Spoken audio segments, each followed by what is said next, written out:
okay, to be there for you. People hardly ever admit they're abused because it's a shame also that goes with abuse. People hardly ever admit it. Nobody wants anyone to know that the person they said they loved is abusing them. So nobody talks about abuse. Okay. Most people in an abuse relationship want to walk away. They hoping the abuser just let them go. They want to leave. Okay. The only remedy for an abusive spouse is for them to get help. And the abused spouse should not stay in a relationship as long as the abuser needs help and is not getting any help. I do not advise that a person that's being abused stay in a relationship. Even if the person is getting help, I don't advise that the abused person stay in a relationship. Okay, we all heard stories of how a woman, well, mostly women, those are the most of the stories you will hear, have left a man that was abusive to her and he came back to kill her or attempt to kill her. All right, so nobody should stay in abuse relationship. It should never be tolerated. All right, it's never okay. It's like an infection. Without treatment, it continues to grow out of control. Okay. The abused person needs to seek protection. It is not a normal way of life and is unacceptable to live that way. Okay. And in closing that part, talking about abuse in the marriage, let me say you deserve to be loved, respected, honored, and treated as a human being. Do not accept anything less. Nothing less should you accept. That's what you um That's what you deserve, to be treated as a human being, not as an animal, not mistreated. When you in a marriage with the person that you love, you should be honored, protected, respected. Okay. Now, the other component of a marriage that can destroy it is lack of intimacy. You know, sometimes people get so angry at each other, they look over at each other and don't want to be bothered. That person that y'all was rabbits, before the marriage. Now you can't even stand for him or her to touch you. Okay. But intimacy is about marriage. Marriage is about intimacy. Because intimacy is more than sex. Intimacy is connecting with somebody mentally and emotionally. And sometimes when we have conflict, we're unable to connect with that person mentally and emotionally. Okay, until the conflict is resolved.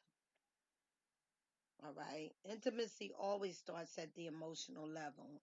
You want to touch, you want to cuddle, you want to kiss. Okay, it always starts at emotional level. Intimacy is a head game. How you feel about somebody. Okay, that's what starts the intimacy. When there's no emotional connection, there's no intimacy. Period. That's it. That's what it is. Okay, building an intimate relationship takes time. You build closeness, trust, you create a bond. This happens when you're together, when you're sharing information, life experiences, intimate details of your life. All these things create intimacy. Once you know you can trust somebody with your most intimate secrets.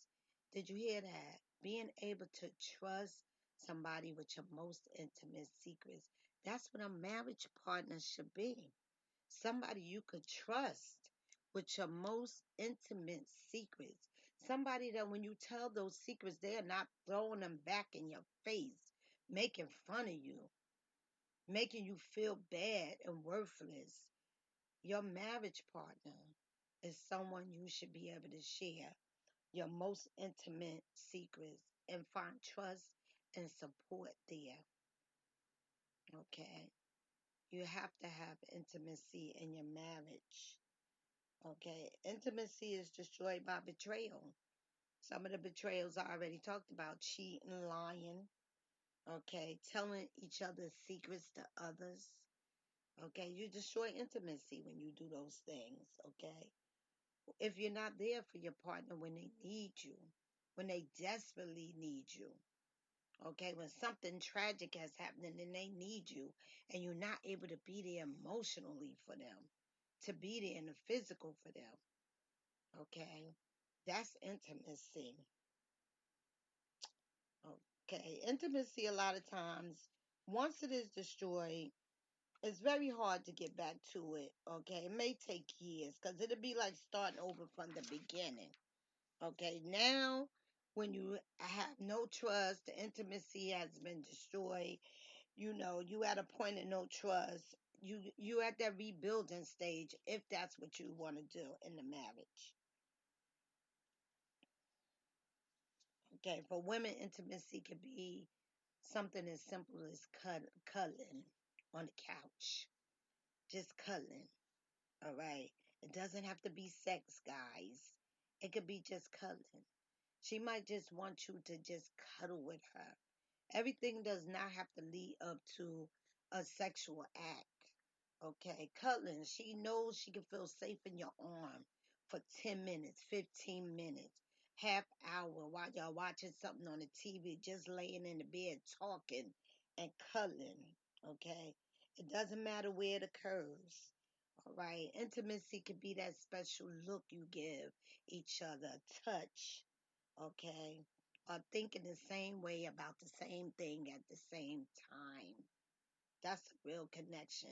When you and your marriage partner are thinking about the same thing in the same way at the same time. That's a real connection. Okay. Intimacy is love and forgiveness. That's what intimacy is. And then closing out that part, I want to say intimacy is what we all want in a relationship more than sex. It is next to love. Be an example of the intimacy you crave for. Okay. The other component I'm going to break down is trust. Trust is the foundation of all relationships. Trust. Most people think it's love, but love comes later. Okay. You don't instantly love somebody. You can't even love them if you don't trust them. How could you love somebody you don't even trust? Okay. So trust is the foundation of all relationships. Trust is built when you spend time again, exploring the world together, exploring the possibility of a relationship. In the beginning of a relationship, you testing the waters. You watching, you listening, you looking for reactions, facial expressions, words of approval, actions that make you feel good. Okay?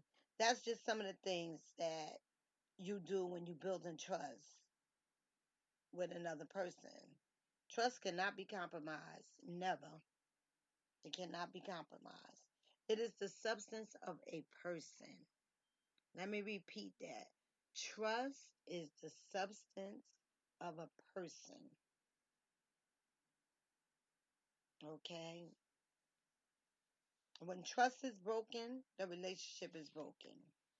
Integrity and accountability are the cornerstones of trust. Violating trust, unacceptable. Completely unacceptable in a relationship. Completely. And when you violate it, you must acknowledge it. It cannot happen again.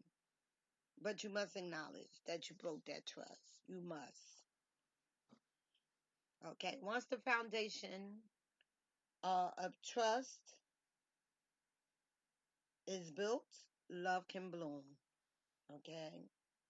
When you know you can count on someone to be with you, to be there for you. When you finally fall in love with that person, you know that you can trust that person with your love. Okay. That's trust. Trust is the foundation of a loving, happy, healthy relationship. Trust is the beginning. All right. And let's talk about failure to take responsibility. We see that a lot. Marriage is a big responsibility, huge responsibility. It should not be taken lightly. This is what happens a lot of times. People run, they jump in these marriages because they love each other. They feeling good about it. They think it's going to last forever. They think love is enough. Love is not enough. Okay. So in the beginning, they jump up. They have this big wedding. Marriage is more than a wedding. Okay. The wedding is just when you invite your family and friends to witness your love. Those family and friends really should be your support system in your time of need that come to witness your love. Okay, let me say that again. Those family and friends should be part of your support system when you need them down the line. Those that came to witness your love. Okay. Marriage is a lifelong commitment. Now, the way people getting divorced today, we have a throwaway society today. If it don't work, we throw it out. Toasters start working. Okay, let me go over here to Walmart or wherever you like to buy your toasters from and get me a new toaster. I'm throwing this away. Okay, we've made things in this society so easy to throw away. We throwing people away, throwing relationships away. Okay, we're not rehabilitating anybody. We don't go to counseling. We just say, oh, it's not working, it's over, that's it.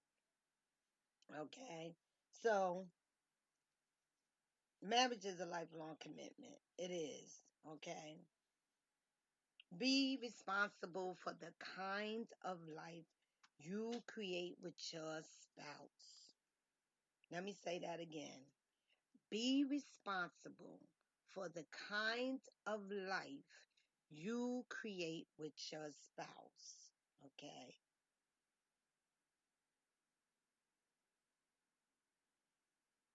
And that responsibility starts the minute you say I do and the union is sealed. That's when you start creating a life that you want to live with your spouse. Okay.